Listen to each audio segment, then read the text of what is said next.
des commandes pour les sites. Merci. La parole est à Monsieur Gérard Cherpion.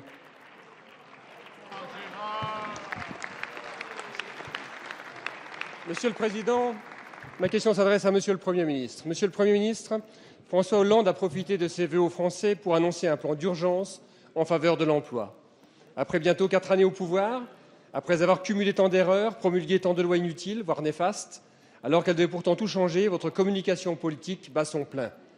Que peut changer ce plan pour les demandeurs d'emploi, les apprentis, les chefs d'entreprise? Rien selon les économistes, rien selon les partenaires sociaux et rien pour une majorité de Français qui sont lassés de promesses sans lendemain. Allez-vous toucher au contrat de travail? Non. Allez-vous toucher au temps de travail? Non, vous l'avez dit.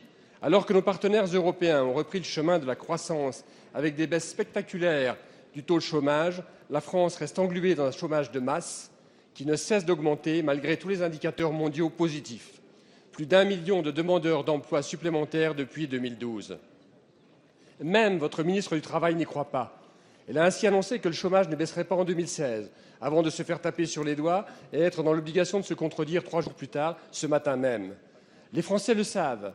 Le plan de formation annoncé par François Hollande est un moyen de faire baisser artificiellement le nombre de demandeurs d'emploi dans notre pays.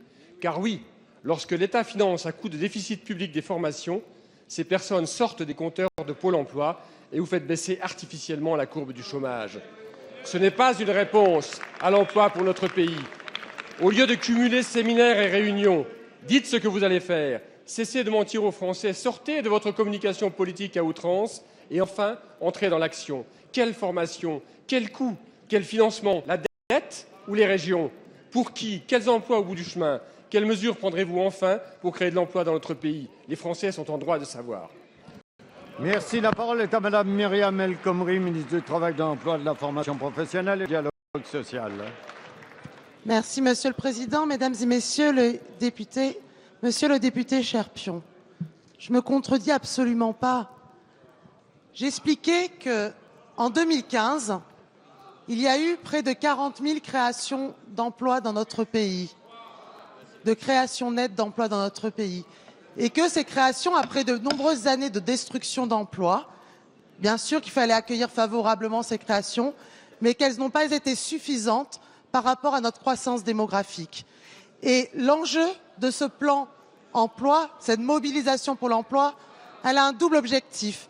Le premier, c'est de soutenir la création d'emplois par un soutien à l'embauche. Et le second, c'est en effet de former des demandeurs d'emploi qui sont peu ou pas qualifiés. 2 chiffres. Sur l'ensemble des demandeurs d'emploi, nous avons près de 2 millions de demandeurs d'emploi qui n'ont pas le niveau bac, près de 680 000 qui ont un niveau inférieur au CAP.